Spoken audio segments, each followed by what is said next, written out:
Magandang araw at ito po ang ating panibagong update. Kahapon lamang mga kababayan ay nakapag-usap na nga po ang kampo ng QOGC at itong kampo ng Philippine National Police. Ang representative ng QOGC ay si Atty. Torion kasama si Senator Bato at itong si General Torre. Ang usapan ay hayaan po na makalabas-masok ang mga miyembro ng Kingdom of Jesus Christ dahil property naman nila umano ito. Pumayag naman itong si General Torre or Diwata. Ngunit ngayong araw mga kababayan po natin ay hindi naman pinayagan na pumasok pati po ang kanilang umano'y administrator, miyembro at opisyal umano ng QOGC ay hindi na rin pinapasok. Pati na rin yung mga nagtatrabaho sa labas at ang kanilang bahay, pahingaan ay nasa loob din po ng Kingdom of Jesus Christ. Hindi na po sila pinapasok, kinarang po sila ng mga pulis as in, kinordon po ng pulis ang main gate ng Kingdom of Jesus Christ. So anong kwenta pala sa pinag-usapan nila kahapon? Ito po ang kanilang pinag-usapan at official na statement ni Senator Bato. Dapat patawag ko pa sa Senado kasi mahirap din kung basehan ko lang yung anong narinig ko dito, anong narinig ko doon, baka mamaya sabi daw 5 ang namatay. Ngayon pala, isa lang, pero ilan ang nakuyapan daw na ayun, 4, 5. So magkakaroon ng ulit ng hearing, sir, regarding Yes, this one? nagkakaroon ng Senate, para pag-ato nimo din to facilitate the negotiation between the police and kasi QAC. in-interview ko siya po kanina, tapos sinabihan ako na yung mga membro doon ng QGC bawal lumabas, bawal pumasok dito sa kanilang property. So that's my very concern. Bakit ganon? Kasi property nila ito eh. Hindi man ito pagmamayari ng gobyerno, pwede mo silang bawalan na pumasok at lumabas. Dapat nasa konstitusyon natin yan, yung freedom of vote, di ba? Freedom of movement. Kailangan makabote. Kumusta May ang violation doon, Sen. May violation. Ha? May violation. Ito sa klaro sa konstitusyon, hindi mo pagbawalan yung tao sa kanyang movement. Lalo na kung kanyang property yan. Yan. Pero sa imong pagsinutugan, About, sir, inside. Ano na pag-usapan, sir? Wala na pag-usapan namin doon is that I am advising both parties. Si General Torre, Atty. Torion on the other side, at saka si Ma'am head nila dito sa QGC. At mabuti nag-usap sila. At sabi ko, you continue your communication. Importante mag-usap kayo, huwag yung putulin yung communication nyo para meron kayong meeting of the minds palagi, hindi yung walang komunikasyon. So I hope magandang development yan, nag-uusap sila. But they will not put out, sir.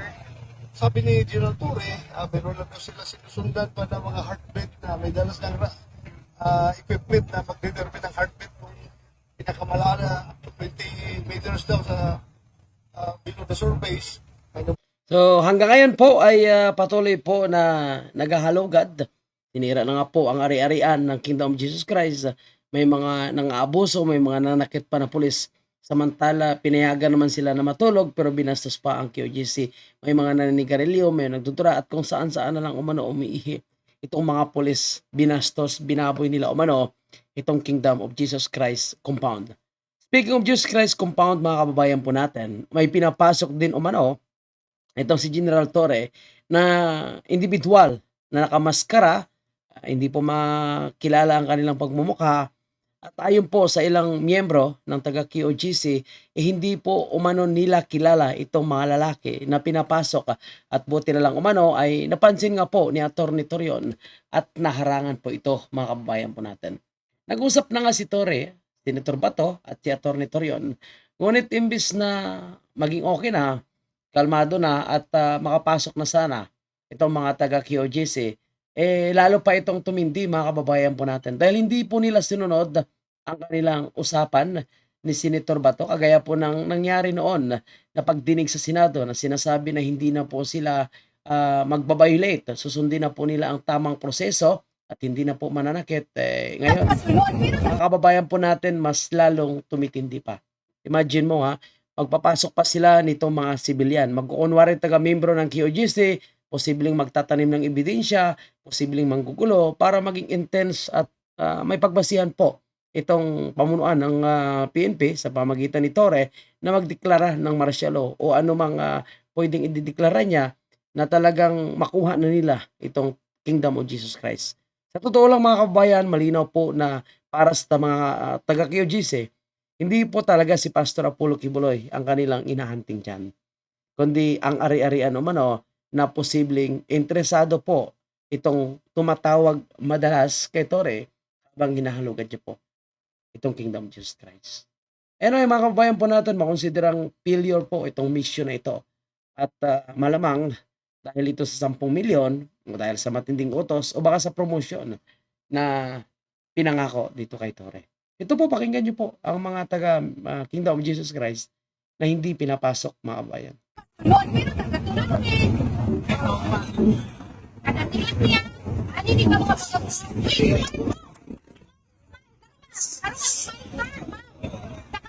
may kayo kasi proud kayo sa iyong trabaho. Oh, be proud. Be proud. Ang pamilya ninyo, anak ninyo, tinikala ninyo. Kung may trauma, di ba, tinabot, inyuhan ang ubalik. Grabe mga kababayan po natin. Imagine mo, sila nagtatrabaho sa labas, gustong bumalik sa kanilang tahanan. Dahil ang Kingdom of Jesus Christ is napakalaki. May 30 hectares po o mano ang lugar na yan at may mga tahanan po dyan. May mga bata, may mga matatanda, may mga estudyante dahil may eskwelahan din po. Pero hindi po sila pinapapasok. So yan po ay malinaw na paglabag mga kababayan po natin at panggigipit. Kasi kung si pastor ang kanilang hinahanap, bakit hindi papasukin itong mga taong pagod na nga sa trabaho, tapos ngayon umuwi, gustong magpahinga, kumain or ano man ang kanyang gagawin, pero hindi nila pinapayagan. Pati mismo ang administrator din po ng Kingdom of Jesus Christ, hindi na rin nila pinapapasok. Pati abogado, hindi na rin umano pinapapasok. Kailangan umano ang clearance mula kay Torre. So ibig sabihin, itong Kingdom of Jesus Christ ngayon ay under na po kay Torre. Grabe, no?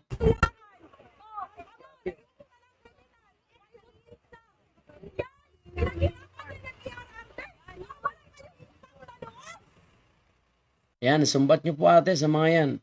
Bagay, sunod-sunod lang po yan sa kay Torre. Ha? Proteksyonan ang yawa na sa akin. Ay, inutaryo ka pa. May Diyos ka. Natingin mo yung ginagawa mo ngayon. Maka-Diyos yan. Hindi ka maka-Diyos. Wala kayong Diyos. Hindi kayo mga tao. Mga hayop kayo. Grabe, sakit sa dibdib, para sa mga taga-QOGC, mga kababayan po natin. Ang ginagawa po, nitong kapulisan po natin, itong gobyerno na inasahan po natin na magpapatupad ng batas, dapat sila ang susunod ng batas.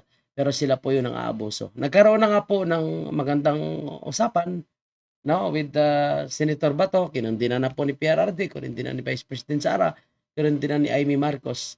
Pero alam nyo ba, Presidente, walang pahayag. DOJ, DILG, Senators, Congressmen, yung Senate President, Martin Romualdez, walang naging pahayag. So malinaw po mga kabayan po natin. Kung titingnan po natin, galing po sa mga matataas na opisyal ng ating gobyerno.